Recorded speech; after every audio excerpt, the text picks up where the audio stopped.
Agora sim a gente vai pros gols do Brasileirão. Segunda rodada. Rodadinha daquelas. Futebol bem jogado, em alguns casos. Outros times não jogando um bom futebol, mas vencendo. E assim a gente segue o Campeonato Brasileiro, né? Sempre muito equilibrado, sempre muita expectativa. Aqui a lista já está separada de acordo com os jogos, né? Então tem os jogos de sábado, depois os jogos de domingo. Vamos começar então com um time que é líder do campeonato. Deixa eu só trocar aqui para ficar com uma visão melhor. Pera aí. Cara, então assim, só pra gente falar desse Fluminense e Atlético. Será que eu consigo A gente falar desse Fluminense e Atlético, cara, sem brincadeira, o Fluminense dominou o jogo basicamente do começo ao fim. Houve em algumas situações o Atlético chegando no ataque, especialmente no comecinho do segundo tempo, mas o Fluminense logo fez o seu segundo gol com o Nino, com 22 minutos, e aí já estava o jogo controlado. Foi uma atuação daquelas se não de manual, no primeiro tempo foi de almanaque. A atuação do primeiro tempo do Fluminense foi absurda, foi um controle, um domínio gigantesco. No segundo tempo, o Atlético saiu um pouquinho mais, só que o Fluminense hoje, com John Arias jogando no nível que tá, André, Ganso jogou muito de novo, o Nino é um baita de um zagueiro, o Samuel Xavier, cara, as atuações do Samuel Xavier nas últimas semanas tem sido impressionante, tem jogado demais. Porra, então não é normal. O Atlético estava mexido, mas não é normal. Mesmo com o Atlético mexido, tinha um goleiro titular, pelo menos um zagueiro titular, né? Considerando aqui Thiago Heleno ou Pedro Henrique, mas o Thiago Heleno, Pedro Henrique hoje é um reserva. Fernandinho, Eric, todos esses são jogadores de muitas partidas. O Pablo. Cara, era um Atlético mexido que foi subjugado pelo Fluminense. Era um misto. E o Fluminense amassou o Atlético praticamente o jogo todo. Esse é um mérito muito grande, uma atuação daquelas espetaculares do Fluminense. Legal é ver o Fluminense com 5 gols marcados e nenhum gol sofrido no Campeonato Brasileiro. Por um time que, até o Fernando Diniz falou na entrevista, né, que defende com todo mundo. Porque muitas vezes quando você olha aqui, pensando nesse campinho, né, o Fluminense está defendendo, o Germancano ele está aqui na altura do Ganso e toda essa linha está para trás. É como se o Fluminense se defendesse com o Germancano aqui, uma outra linha de 3 ou de 5 aqui, ou até às vezes 2 linhas de 4 com o Ganso e o Germancano pegando os 2 homens de passe inicial do time adversário. Muita dedicação na defesa, troca de passes muito rápida no ataque. O Fluminense jogou muito bem nessa segunda rodada. Jogou muito melhor nessa segunda rodada do que jogou na primeira, por exemplo, contra a equipe do América Mineiro. E o Atlético, cara, o Atlético tem um jogo direto e acabou cedendo demais, né? Sendo muito dominado e não conseguindo encontrar escapatória no primeiro tempo. Cara, vamos falar a verdade, né? Estreia do Dorival Júnior, Morumbi com público bem relevante, né? Bem cheio o estádio do Morumbi. Mas uma coisa tem que ser dita, o América perdeu os 2 primeiros jogos de 3-0. Mas o América produziu nos 2 primeiros jogos, contra Fluminense e contra São Paulo, para fazer gols e eventualmente nem perder as partidas. Perdeu jogando nos 2 jogos. Contra o Fluminense na estreia, o primeiro tempo muito bom, o segundo tempo de amplo domínio do adversário. Nesse jogo aqui contra o São Paulo, o América criou várias oportunidades, tanto é que o Rafael, segundo aqui até o SofaScore, teve a melhor nota, um 8.9. E aí, uma coisa que tem que ser falada aqui sobre o São Paulo. Eu acho que o São Paulo tem margem de evolução. Gravei até um vídeo na saída do Rogério. Porque acho que o São Paulo tem um elenco... Não é espetacular, um elenco para ser campeão brasileiro, não é. Mas tem qualidade individual para brigar por, assim, primeira página de tabela. É como eu enxergo. Tem um centroavante que é muito artilheiro, que é o Calleri. Tem o Luciano, que é um jogador que sabe fazer gol também. Sabe jogar ali como segundo homem, jogando, caindo pelas beiradas, jogando por trás do atacante, joga em qualquer posição do ataque. O Rafael, que fez aí a partida da vida dele, muito provavelmente no futebol profissional. Porque é um cara que conviveu basicamente a vida inteira como jogador reserva. Foi banco do Fábio, depois foi banco no Galo. E aí tem no São Paulo a sua grande oportunidade da vida. Eu sempre foi desde a base um bom goleiro. Olhando para os zagueiros do São Paulo, acho que são zagueiros de qualidade. Apesar de tantas lesões que o time teve, que o time tem na temporada, são jogadores de qualidade na zaga. O torcedor do São Paulo, não sei porque... Eu narrei vários jogos do São Paulo, por exemplo, no estádio. Eu vi alguma resistência do torcedor do São Paulo com o Nestor. Mas é um bom jogador, cara. Eu acho o cara um bom jogador. Pablo Maia e Luan são dois homens de mais marcação. Você olha para o elenco do São Paulo, um bom elenco. E nesse jogo aqui, eu não vou dizer que teve mais sorte do que juízo. Mas se a gente for analisar as oportunidades criadas, o resultado ele não corresponde. Geladeira velha. Ele não corresponde com o que foi o jogo. Obrigado, X-Player. Não corresponde. 3-0 é muita coisa. A diferença é muito grande para o que a gente viu no campo. Mas é um São Paulo que, na minha opinião, vai crescer, sim, no comando do Dorival. Eu não tinha visto, né, o jogo, não vi esse jogo, estava voltando do Maracanã. Mas assim, analisando pelo que a gente viu aqui nos melhores momentos, pô, domínio do Cuiabá praticamente no jogo todo, né? Cuiabá, pô, criando oportunidades, teve chance com o Davidson, teve chance com o Pita, teve outras oportunidades para fazer mais de um gol. Mateuzinho, pô, que participação, hein? Volante, saindo da volância como um lateral, criando por dentro ali no lance do gol. Depois em outras jogadas aparecendo por ali também. E ainda o Red Bull Bragantino teve a chance de ganhar o jogo, irmão. Tá de brincadeira, né? Com o volume de chances que o Red Bull Bragantino criou, ter tido ainda a oportunidade de ganhar o jogo seria, pelo que foi aqui, né? O que a gente viu no MM, seria sido uma coisa muito fora da curva, né? Muito fora da curva. Eu tenho a impressão que esses dois times aqui, o Red Bull Bragantino, ele me decepciona na temporada, como um todo. Esses dois times aqui vão brigar até o final, né? Pela sobrevivência. Vamos ver. E vamos falar, hein? Isso aqui eu ouvi muita coisa ali, muito também, cara. Pelo que foi o volume de jogo do Cruzeiro, me surpreende. Me surpreende positivamente de um lado e negativamente do outro. Se você for olhar as individualidades do Grêmio, são individualidades melhores do que a do Cruzeiro. E o Cruzeiro se impor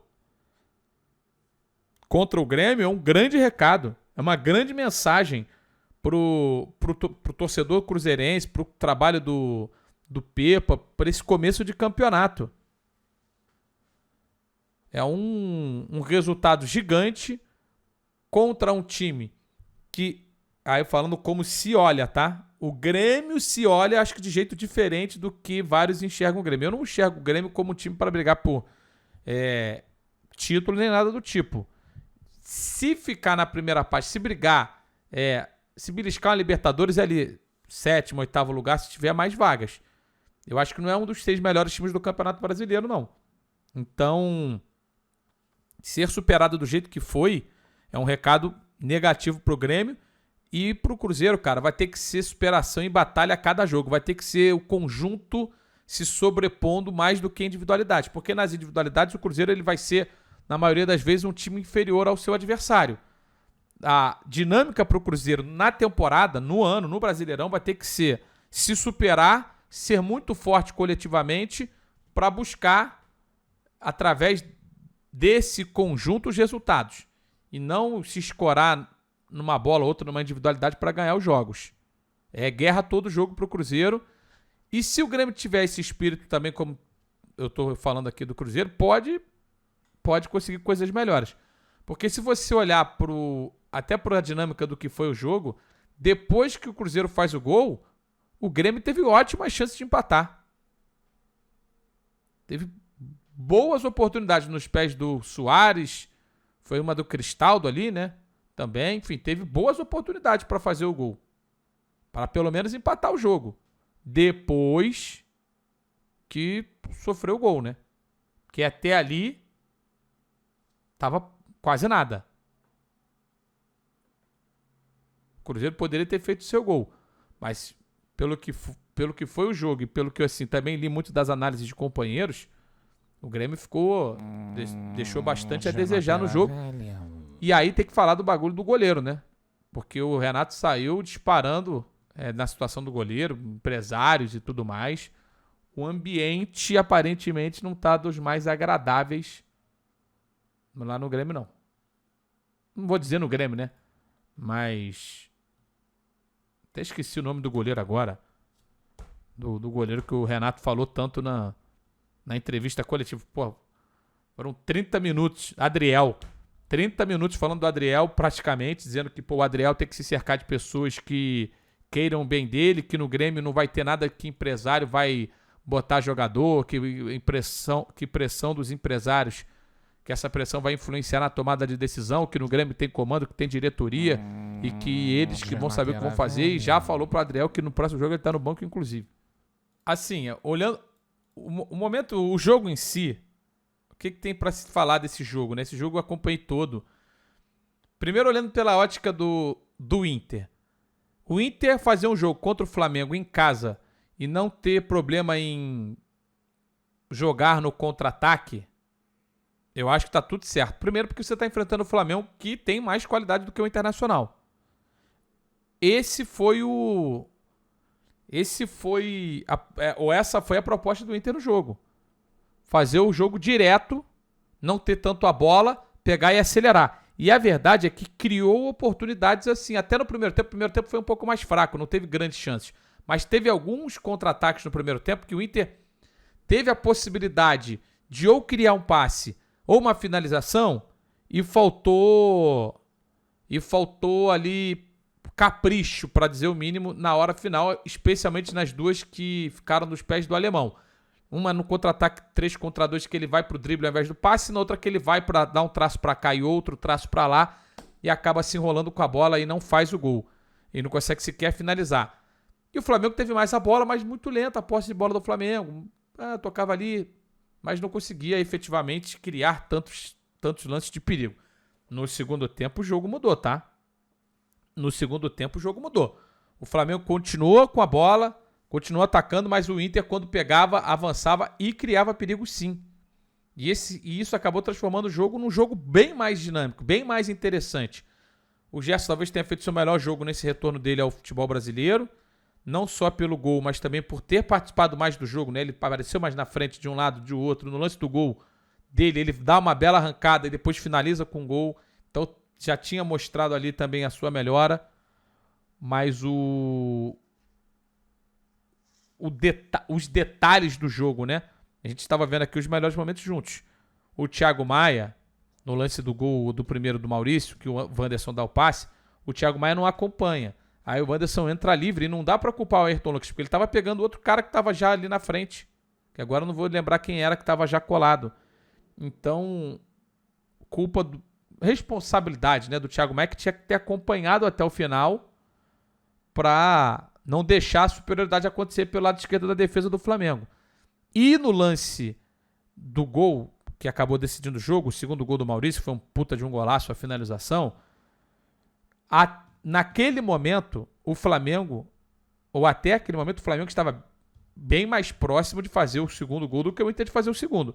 O Flamengo botou a bola na trave, teve aquela finalização do Gabigol numa bela achada do Gerson. O Flamengo estava mais presente porque as mexidas do Sampaoli não fizeram o time cair muito. Então o Flamengo estava perto do gol. Na minha opinião, vendo o jogo ali ao vivo, o Flamengo estava perto de fazer o segundo gol. E aí vale a categoria do Maurício, que deu um baita chute na bola. Um belo gol. Eu comentei, eu fiz um vídeo pós-jogo. Aliás, para quem não tem visto aí os meus vídeos pós-jogos, você pode acompanhar aqui no canal lá. Bota exclamação cortes aqui. Eu tenho vários jogos que eu acompanho e assisto ao vivo. Eu gravo um vídeo logo depois e coloco lá no canal. Mas aí, cara, olhando pro lance do segundo gol do Inter, eu até mantenho o meu comentário. Obrigado aqui ao Facinime, que largou o Prime. Que o Jean Dias, hoje em dia é muito raro a gente ver um um árbitro marcando simulação no campo de jogo. Muito raro. Porque os árbitros ficam com medo, ou ficam receosos de dar um amarelo ou parar o jogo por simulação e depois serem desmentidos por qualquer leve desvio que aconteça, porque aí ele fica refém. Qualquer toque que possa ter acontecido ali com o Jean poderia fazer com que o árbitro de vídeo o chamasse para tirar o cartão amarelo por simulação. Mas que foi uma simulação grotesca, foi. Pô, o Jean, ele simula absurdamente ali no lance. Se o árbitro tivesse parado o jogo ali imediatamente para dar um cartão amarelo por simulação, eu acho que não seria nenhum absurdo. Ao mesmo tempo, entendendo que o árbitro não foi ludibriado pela situação, entende? Ele não foi, não houve ali um lance que o árbitro tenha sido, levado a dar o pênalti ou qualquer coisa do tipo. Ele não caiu na simulação. Talvez ele não tenha visto simulação. E aí, bicho, o gol acontece e não acho que tenha sido absurdo a marcação do gol. E também não acho que tenha sido absurda a reclamação dos jogadores do Flamengo, não. Mas, vamos falar a verdade, no jogo ali, ninguém parou. Porque ninguém ia parar por conta de uma simulação. O jogo todo continuou rolando. Se ele para o jogo para dar simulação, eu acho que teria sido... O cara assim, eu te amo, Luizinho, mas o malabarismo é foda. Não é malabarismo, irmão. É o que eu enxergo mesmo do futebol. Se o cara não foi ludibriado, o juiz, a marcar a falta, segue o baile, pô. Ele poderia ter falado, tá querendo me enganar, tá querendo ser um lance escandaloso, vou dar a falta aqui. Agora, quantos lances de simulação você tem visto os árbitros pararem hoje em dia? Na época que não tinha VAR, era toda hora. Toda hora o juiz parava quando ele achava que não tinha toque. E várias vezes existia ali um mínimo toque. Mas o juiz muitas vezes dava cartão amarelo por simulação. Isso praticamente não acontece mais. Eu quero que você pegue aí no Campeonato Brasileiro e me diga quantas vezes o juiz deu cartão amarelo por simulação no Campeonato Brasileiro do ano passado. É até o que falou aqui o Arthur. Caiu na área, era penal ou amarelo pro atacante. Era isso, não tinha muito meio termo. Ou era penal ou era amarelo pro atacante. Hoje em dia a arbitragem já não age dessa maneira. E aí caiu nos pés do Maurício, fez um golaço, demonstrou muita categoria para fazer o gol. E até o Vini falou assim, lá na Europa acontece de vez em quando amarelo por simulação, mas aqui nunca vi. Eu também não vi, não lembro de ter visto recentemente no futebol brasileiro. E lá aconteceu no caso do mesmo juiz dar 2 vezes o cartão amarelo pro mesmo cara e marcar 2 pênaltis no campeonato alemão, né? Não lembro qual que foi o jogo, mas rolou isso lá no campeonato alemão recentemente. Grande vitória do Inter, hein? E o Flamengo melhorou. Acho que o Flamengo deu passos para frente. Santos e Atlético decepcionando no começo do campeonato. O Santos não vou nem dizer tanta decepção, porque eu acho que já era meio que esperado o Santos não conseguir grandes resultados nesse começo de campeonato. Já o Atlético, uma derrota em casa para o Vasco, um empate fora contra o Santos, que para muitos é um postulante essa luta contra o rebaixamento, decepciona, né? O Atlético criou. Não podemos ser levianos aqui e não dizer que o Atlético não criou absolutamente nada. Se tivesse que ter um vencedor por aquela coisa da luta de boxe, né? Quem tocou mais, quem bateu mais no adversário? Foi o Galo. Mas ao mesmo tempo, tirando aquela chance do Zarate, espetacular de cara pro gol, não houve aquela oportunidade cara a cara com o João Paulo. Chute de fora da área que o João Paulo fez uma defesa dificílima. E teve um lance também no final, até que a galera lembra aqui no chat, que o Paulinho saiu sozinho na cara e adiantou demais. Então, são lances que acabam fazendo o torcedor se sentir, porque a luta do Galo a gente imagina vai ser contra o título, vai ser pelo título brasileiro. Mas eu vejo evolução no trabalho do Kudê, sabia? Já na derrota contra o Vasco, na derrota contra o Atlético Paranaense, a sensação que eu fico é que o Atlético Mineiro tem melhorado. Pode ser que eu esteja equivocado. Mas o Atlético me parece que tem melhorado nos últimos jogos. Então, encaixando, os caras já ficam putos comigo. Para, LFF. Pode ser que o torcedor esteja enxergando uma coisa e eu esteja enxergando outra. Mas me parece que por acreditar também bastante no Kudê, eu acho ele um bom treinador, talvez eu queira estar enxergando essa melhora. Mas, e o Santos vai ter que brigar muito todo jogo. Vai ter que brigar muito todo jogo para poder se salvar. Mais ou menos aquilo que eu falei no caso do Cruzeiro, que para o Santos vencer um jogo vai ter que ser na base da coletividade. O Santos ainda tem uma individualidade ou outra que eu acho diferente das demais. Você pega um cara como o Marcos Leonardo num bom momento, é um cara muito diferente. O Ângelo é um garoto ainda, mas é super talentoso. O Soteldo estava suspenso, também pode resolver um jogo com drible, com uma jogada individual. Mas o Santos tem um campeonato complicadíssimo pela frente. Foram só 2 rodadas e até agora o Santos também não demonstrou tanta evolução no trabalho do Odair Helma. Só acabou aí, cara. Eu vou te falar, esse jogo também eu vi ontem. Ele queria muito. O Dudu joga muito, mas, porra, analisando mal as jogadas. Pô, cara, foi um bom jogo no Maracanã, né? O Vasco surpreende muito, a verdade é essa. O Vasco vencer o Atlético Mineiro fora de casa na estreia, fazendo 2-0, depois ganhando por 2-1, e abrir 2-0 contra o Palmeiras, é uma grande surpresa. Eu tive esse privilégio de narrar no primeiro semestre agora vários jogos do Vasco e vários jogos do Palmeiras. Então são 2 times que eu vi muito no estádio, narrei vários jogos ao longo dessa temporada. Pô, eu já projetava um Vasco ok, tá? No campeonato, nesse começo. Um Vasco ok. O Vasco tá melhor do que ok, tá mais do que ok. Tá? Pô, nesse momento, muito bom. Obrigado, Avelar, pelo sub. O Léo Jardim, já no jogo da estreia, tinha feito grandes defesas contra o Atlético. O Puma achou e contratou 2 bons laterais, né? O Piton pelo lado esquerdo e o Puma pelo lado direito. O Léo, o zagueiro de bom toque de bola. Acho que ainda falta encontrar o parceiro. Achou nesse meio de campo o Rodrigo, que é um bom volante. O Jair e o Andrei formam assim, uma dupla também interessante de 2 caras que têm capacidade de sair e de voltar. Então eles sabem jogar na defesa e jogar no ataque.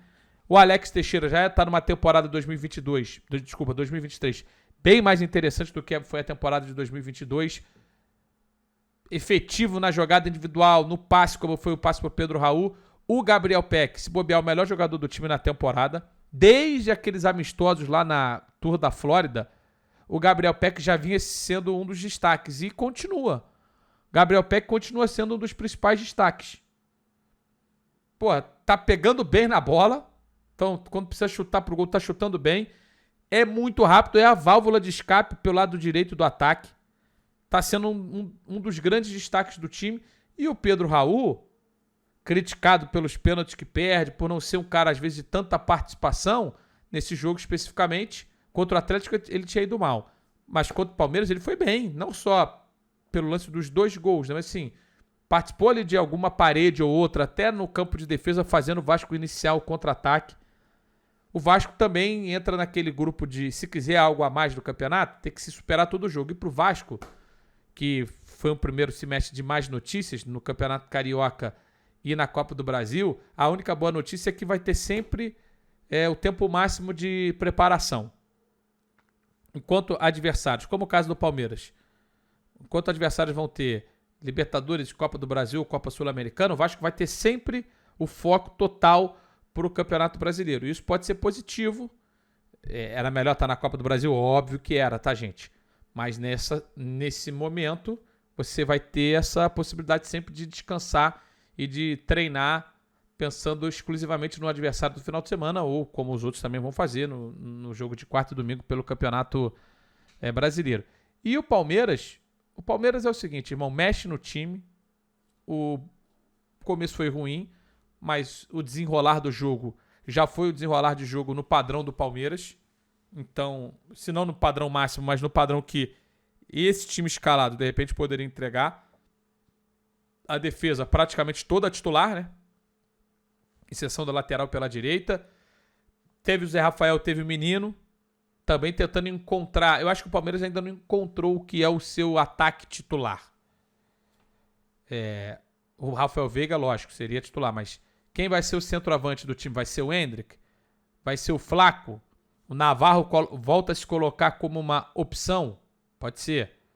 Aí entra o Richard Rios, deixando o menino talvez com mais liberdade. Aí seria, logicamente, o Rafael Veiga. Dudu é titular.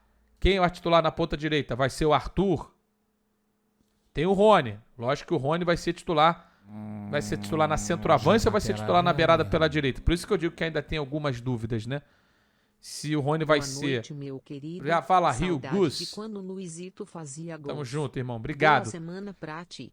Eu penso que pro momento do Palmeiras, eu teria Dudu na esquerda, Arthur na direita e Rony como centroavante.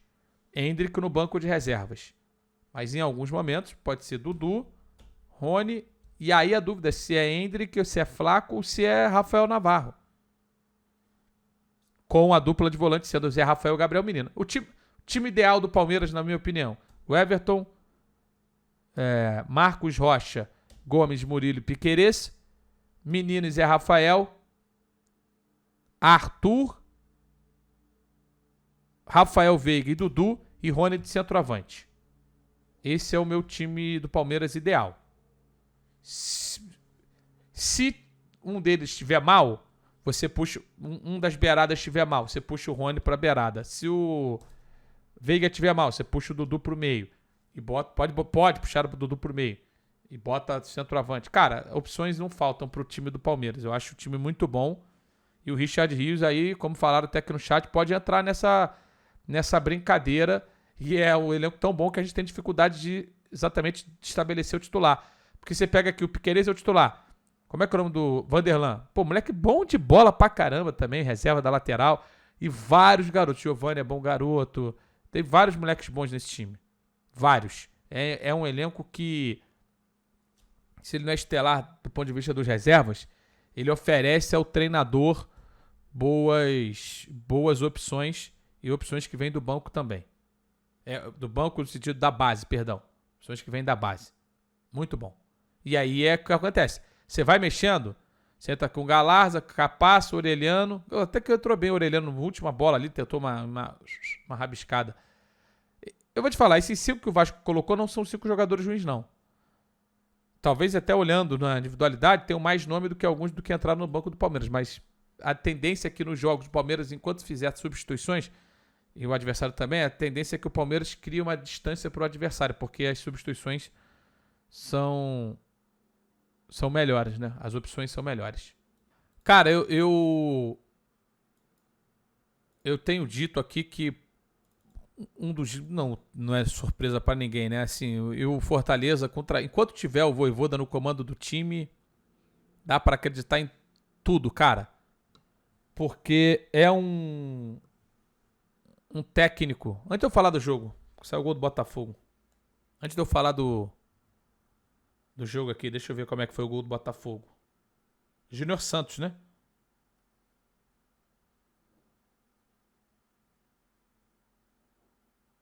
Ó, que golaço! Que isso? É golaço! Isso nos meus livros é golaço, tá? Isso nos meus livros é golaço.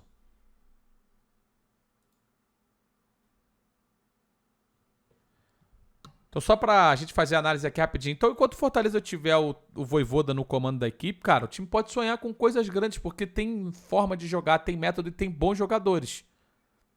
Essa que é a grande verdade. E agora você olha pro banco, tem opções.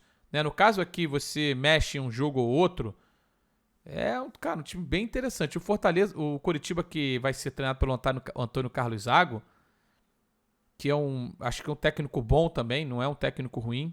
Acho que é um técnico que pode fazer o time do Coritiba jogar mais. Vai lutar contra o rebaixamento até o final do campeonato. Essa é a minha projeção.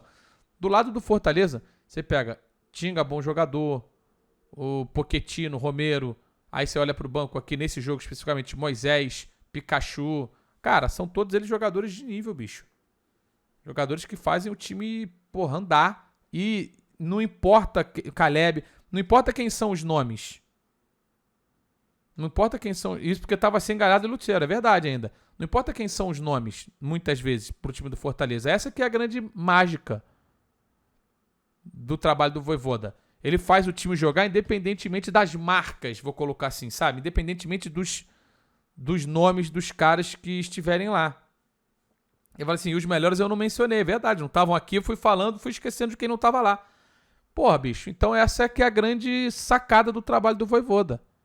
Ele vai fazer o time jogar independentemente dos nomes que tiverem em campo. E mais de um jeito diferente. Então, tem que respeitar demais o trabalho do Fortaleza, que na minha opinião vai ser trabalho para brigar por primeira página de tabela. Bom, gente, olha só. Sobre o Corinthians e esse jogo contra o Goiás, uma coisa que tem que ser falada, né? O Corinthians optou por ser trazido para essa polêmica que hoje é o nome do Cuca. Ponto. Não tem outra alternativa. Esse ambiente que a chegada do Cuca acaba ocasionando vai perdurar até o final da passagem dele. Logicamente, se os resultados começarem a aparecer, a pressão vai diminuir um pouco, mas o tema sempre estará na mesa. E porque tem que estar na mesa, tem que ser discutido, tem que ser até, eu diria que inclusive deveria ser, reavaliado no sentido de ser, não reaberto o caso, porque isso não pode acontecer, mas alguém, deveria apurar novamente, tentar descobrir todos os... E o Cuca, como ele se diz inocente, deveria ser o cara mais interessado nisso, né? Mas, é um tema que vai ser trazido à tona em cada situação que o Corinthians viver daqui pra frente. E o Corinthians optou por isso. Então, se o Corinthians escolheu o Cuca para ser o seu treinador agora, tem que entender que ele será questionado não só pelo que acontecer em campo. O ambiente está ruim para o Corinthians, ponto. E aí, analisando o jogo em si, o Goiás mereceu ganhar, né? O Goiás mereceu ganhar. O próprio Cuca falou isso na entrevista coletiva. O Cuca vai ter trabalho para fazer esse time do Corinthians voltar a jogar como jogou em algum momento, se é que jogou. Especialmente sem o Renato Augusto. O elenco do Corinthians é ruim? Não acho ruim. Tá? Acho que é um elenco, para fazer o time jogar bem. O Goiás estava voltando de viagem, nem treinou. A galera lembra até aqui no chat, estava morto, esgotado e superou o Corinthians. Então, eu não sei quanto tempo que o Cuca realmente vai ficar no comando do Corinthians. Aí o cara fala assim, o elenco é velho pra cacete, Luizinho, para de passar pano. Barleta é velho? Roger Guedes é velho? Yuri Alberto é velho? Fausto Vera é velho? Tá? Bruno Mendes é velho? O Gil e o Balbuena, mais idade. Juliano, um pouquinho mais idade. Fábio Santos, mais idade. Mas, você pega a metade dos jogadores ali, o Pedrinho, o Rony, o Maicon, são caras velhos, entendeu? Tem uma mescla de jogadores com mais idade e jogadores de menos idade, como é basicamente todo o time do futebol brasileiro. O Corinthians que entrou em campo tinha 28 anos de média. Beleza, não é uma coisa, absurda. Então, pra mim não é um problema de nomes, é um problema de treinamento. E o Cuca tem capacidade pra fazer o time jogar. Eu acredito nisso. Mas eu não sei se ele vai ter ambiente para fazer o time se desenvolver. Porque o ambiente que ele se encontra hoje é um ambiente pesado porque ele, segundo a justiça suíça, cometeu um dos crimes mais hediondos que tem. E aí é natural e supernatural que as pessoas questionem, discutam e que as pessoas debatam se ele era para ser o técnico do Corinthians ou não. Estamos falando do Corinthians, Normal. E agora ele vai ter uma pedreira pela frente, porque vai ter o jogo contra o Remo e depois o clássico, correto? Contra o Palmeiras. Então, irmão, dificílimo esse começo de trabalho dele e o que a diretoria fez, comentei num vídeo sobre isso, o maior erro da diretoria foi ter deixado, como já não acreditava no trabalho do Lázaro, foi ter deixado o Lázaro depois da eliminação no Paulistão. Não acreditava nele lá, mandava embora. Ou colocasse de novo como auxiliar e contratasse um técnico que teria 20, 30 dias para treinar. Como não aconteceu, irmão, agora tá na podre o time do Corinthians. E acabou, hein? os gols. Nosso giro pela Série A do Brasileirão foi esse. Segunda rodada.